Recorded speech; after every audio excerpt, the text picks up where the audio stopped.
Hi everybody, my name's Harry James. I said this before, knowing the future schedule, if the men's side of Oklahoma could split at Texas and at Iowa State this week, it will be huge in the future. And you know what? That's exactly what they did, getting right off of the split. In fact, winning in Austin at the 40 acres as the Sooners shine in the 40 acres against outstate rival Texas, 72-62 the final in Austin. Then they went off to Ames, and, well, the Cyclones strong first half, enough to hold off the Sooners. 81-68 the final in that one from Ames. All right, guys, we'll review that, plus have some breaking news for Boyd Noble Center fans this week. All right, guys, get ready. Boomer Center, here we go.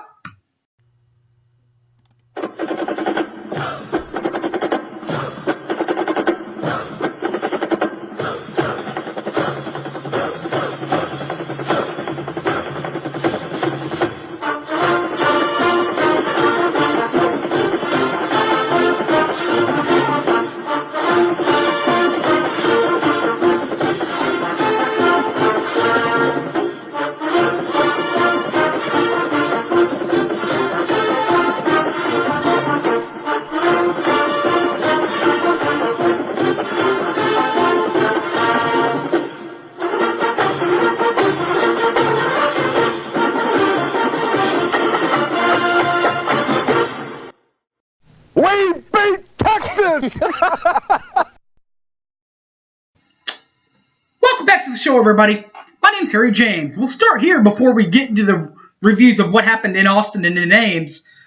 Some more exciting news. It's even better than beating Texas in Austin. It's even better than winning a national championship for OU in football.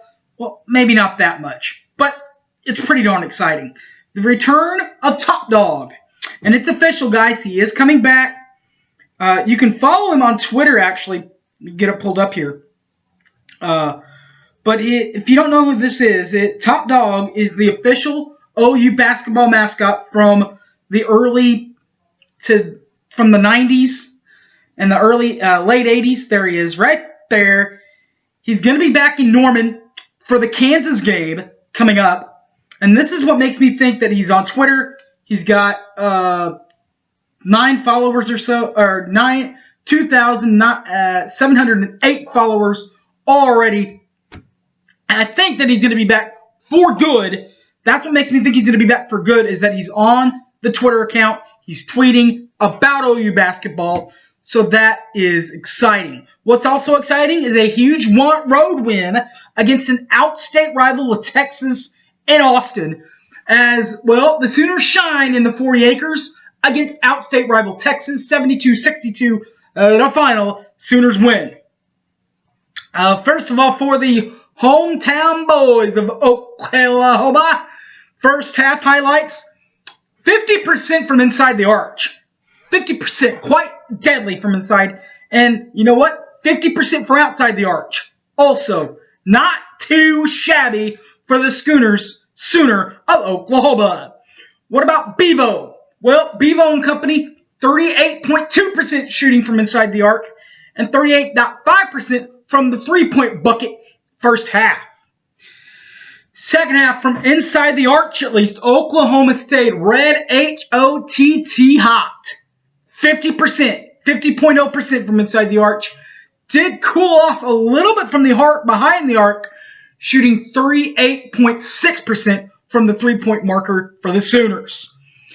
For Texas and Bevo, 36.7% from inside the arch, and from the three-point line, just 18.8% from behind the arc and three.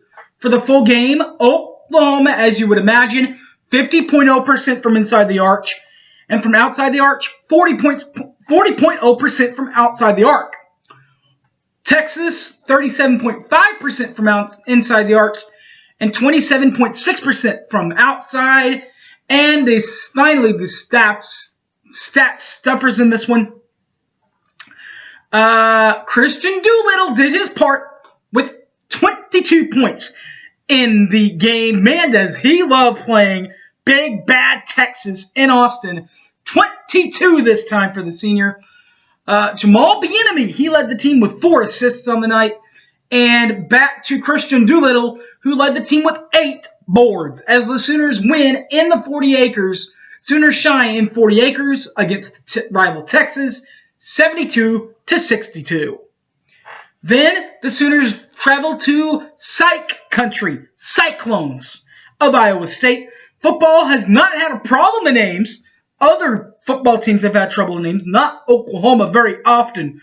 But on the hardwood, Oklahoma has had their troubles in Ames, and you know what? It continued this time as the Cyclones strong first half, just enough to hold off the pesky Sooners. 81-68, the final in Ames.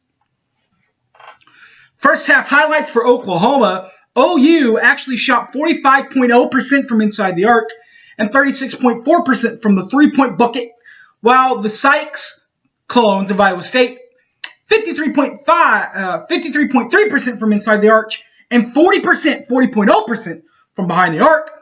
Second half highlights, Oklahoma back to where they were shooting against Texas at 50.0% from inside the arc, and 45.5% from three-point line for the Sooners. While in the Cyclones, second half 43.2% shooting from inside the arc, and 35.3% from the three-point line.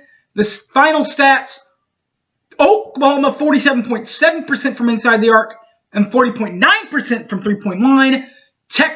Iowa State a little bit better from inside the arc. In fact, just a tenth better. 47.8% from inside the arc and 35.7% from three-point line. But the Sooners still lose it by, 11? 13? 81-68. Stat stuffers, 17 points for the Okie from, I guess he's not from Muskogee, but he's still an Okie, Brady Manick. He had 17 points. The Doolittle, 3 dimes on the night for Also, Doolittle led the team with 5 boards, as did number 12, Austin Reeves, lead the team with 5 boards. Oklahoma will now face Kansas at the Lloyd Noble Center, and as we already talked about, Top Dog will be there. You can follow the aforementioned Top Dog on the Twitter at OU Top Dog. That's D-A-U-G, Top Dog, D-A-U-G. Follow him there. And like we said, since they have the Twitter account, you would expect him to be back for the entire conference slate from now on. Texas, Oklahoma State, all of them. But it really becomes premature. But it really comes to true Tuesday night, Lloyd Noble Center, Kansas will be in town. He will also be, by the way, at the women's game against TCU this coming up Sunday. All right, guys, thanks for watching. You can follow this and all my other videos on the YouTube, Boomer Sooner 1982. Also, at Hype Man Harry on Twitter and Harry James Taylor on Facebook. Thanks for watching, guys, and Boomer Sooner, everybody. By the way, hashtag welcome back, Top Dog. Here we go, guys. Boomer Sooner.